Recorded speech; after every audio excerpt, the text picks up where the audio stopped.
सबसे पहले बात प्रणव दा के संघ यात्रा की। पूर्व राष्ट्रपति प्रणब मुखर्जी आज नागपुर में आरएसएस के कार्यक्रम में शामिल होंगे। प्रणब मुखर्जी आज शाम संघ प्रमुख मोहन भागवत के साथ मंच साझा करेंगे और 700 कार्यकर्ताओं को संबोधित करेंगे। सबकी निगाहें इस बात पर टिकी है कि प्रणब मुखर्जी आज क्या कहेंगे।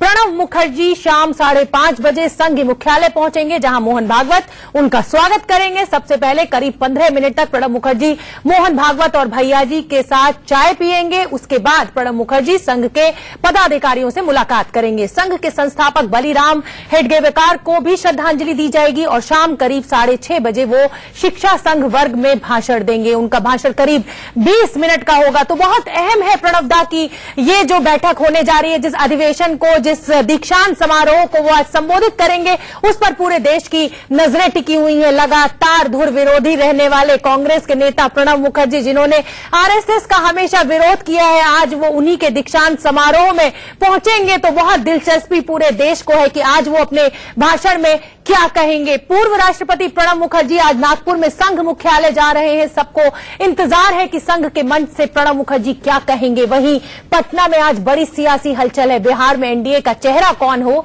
इसको लेकर पटना में आज शाम एनडीए की पंचायत है। प्रणब दा की संघ यात्रा और एनडीए की पंचायत का हर अपडेट, हर खबर सबसे पहले हम आप तक पहुंचाएंगे। हमारे साथ हमारे 2 सहयोगी लाइव जुड़े हुए हैं। नागपुर से हमारे national affairs editor Shamsher Singh जुड़े हुए हैं और दूसरी तरफ पटना से हमारे संवाददाता शिव पूजन झा हमसे जुड़े हुए हैं। हमारी जो नजर है वो हमेशा इस 2 बड़ी खबरों पर बनी हुई है। आज बड़ी खबरें ये हैं हमारे पास कि आज प्रणब दा नागपुर पहुंचे हुए हैं और वो वहां पर बताएंगे, भाषण उनका होगा। और क्या खास, क्यों विरोध हो रहा है संघ के मंच पर जब प्रणब मुखर्जी पहुंचे हैं, वो ग्राफिक्स के जरिए हम आपको बताते हैं कि आज नागपुर में आरएसएस मुख्यालय प्रणब मुखर्जी पहुंच गए हैं। संघ प्रमुख मोहन भागवत के साथ वो मंच साझा करेंगे। ये बहुत ही ऐतिहासिक पल होगा। संघ शिक्षा वर्ग के दीक्षांत समारोह में शामिल होने पहुंचे हैं प्रणब मुखर्जी।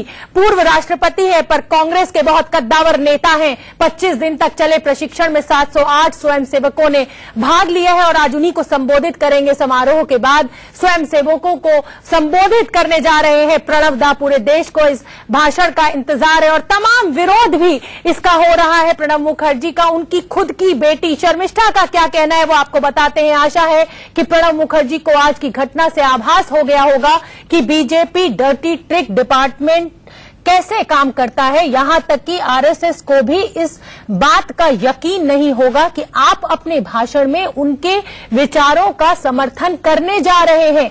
भाषण भुला दिया जाएगा लेकिन तस्वीरें रहेंगी और उन्हें गलत बयानों के साथ फैलाया जाएगा। प्रणब मुखर्जी नागपुर जाकर आप बीजेपी और आरएसएस को झूठी खबरें प्लांट करने, अफवाह फैलाने की खुली छूट दे रहे हैं। आपके जाने से ये अफवाहें सच भी लग रही हैं और अभी तो ये शुरुआत है। ये शर्मिष्ठा मुखर्जी का कहना है। प्रणब मुखर्जी की बेटी है, कांग्रेस की नेता भी है।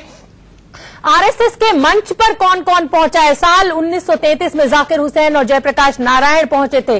साल 1934 में महात्मा गांधी वर्धा कैंप में गए थे आरएसएस के। तो इतना हंगामा आखिर क्यों बरपा है? साल 1959 में जनरल करियप्पा मंगलौर शाखा में, आरएसएस की जो मंगलौर शाखा है, वहां पहुंचे थे।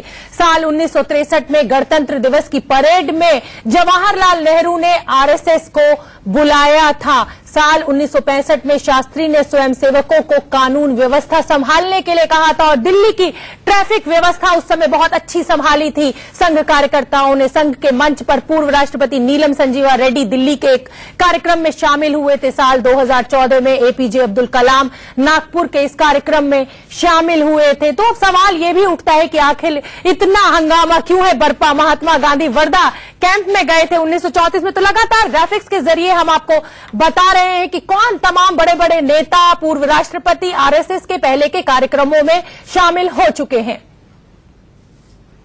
हमारे साथ हमारे national affair editor Shamsher Singh जुड़ रहे हैं, उनसे हम बात करते हैं। शमशेर जी, 2010 के कांग्रेस ने बुराड़ी अधिवेशन में ये वही प्रणव दा हैं जो प्रस्ताव लेकर आए थे कि जांच की जानी चाहिए आरएसएस और उसके तमाम संगठनों के लिंक की आतंकवादियों के साथ। धुर विरोधी रहने वाले प्रणव दा आरएसएस की विचारधारा के आज कितनी उत्सुकता आप नागपुर में देख रहे हैं उनके भाषण को लेकर?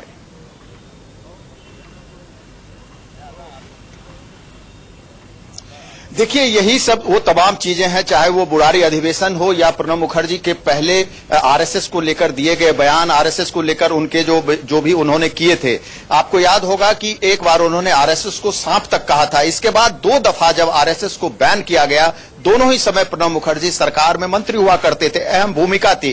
तो यहां पर अगर आप बात करें, प्रणब मुखर्जी कल ही यहां पहुंच चुके हैं। रात में मोहन भागवत ने उनके साथ राज्यपाल भवन में जो डिनर किया था। तो यहां अगर आप बात करें तो इनके लिए तो आप कहें कि बेहद ही आरएसएस काफी खुश है कि उन्होंने विरोध के एक बड़े स्तंभ को हिलाया है। यह, और दूसरी तरफ अगर आप कांग्रेस में बात करें तो कांग्रेस में बेहद ही बेचैनी है कि जो व्यक्ति, जो चेहरा एक हमेशा कांग्रेस का एक बड़ा चेहरा होता था और आरएसएस के खिलाफ हमेशा बोलता आया था, वो चेहरा आज आरएसएस के मंच पे होंगे। दूसरी बात शोभना, ये बताना चाहूंगा कि यहां जो भी आरएसएस के मंच से होंगे वो क्या भाषण देते हैं, संघ के इस मंच से क्या वो संघ की भाषा बोलेंगे या फिर संघ के नीतियों के खिलाफ संघ के मंच से बोलेंगे।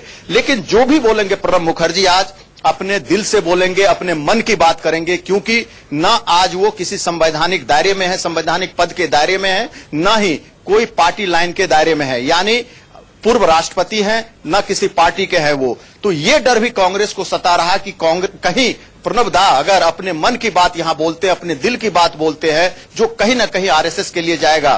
तो एक तो इस मंच पर उनकी उपस्थिति, दूसरा उनका भाषण, तो ये दोनों चीजें कांग्रेस के लिए बेहद बेचैनी की बात है। इसीलिए इतना ज्यादा विरोध हो रहा है, खुद उनकी बेटी तक ने विरोध किया है। लेकिन अगर आरएसएस और बीजेपी की बात करें तो इनके लिए इनको लगता है कि इन्होंने एक विरोध के बड़े खंभे को हिला दिया, बड़े स्तंभ को हिलाया है। और ये इसको एक देख रहे हैं कि 2019 के चुनाव में इससे काफी फायदा भी हो सकता है। प्रणव दा के एक चेहरे से, सिर्फ मंच पर उनके साथ आरएसएस के नेताओं के साथ तस्वीर ही काफी होगी कि कांग्रेस उन पर जो हमला करते हैं उसका जवाब देने के लिए। बिल्कुल शमशेर, आप ठीक कह रहे हैं, लेकिन अगर तस्वीर को हम उलट कर देखें तो हम ये भी कह सकते हैं कि आरएसएस ने प्रणव दा की कांग्रेसी विचारधारा को महत्व दिया है। बहुत बहुत धन्यवाद शमशेर हमसे जुड़ने के लिए और पूरी जानकारी के लिए। आगे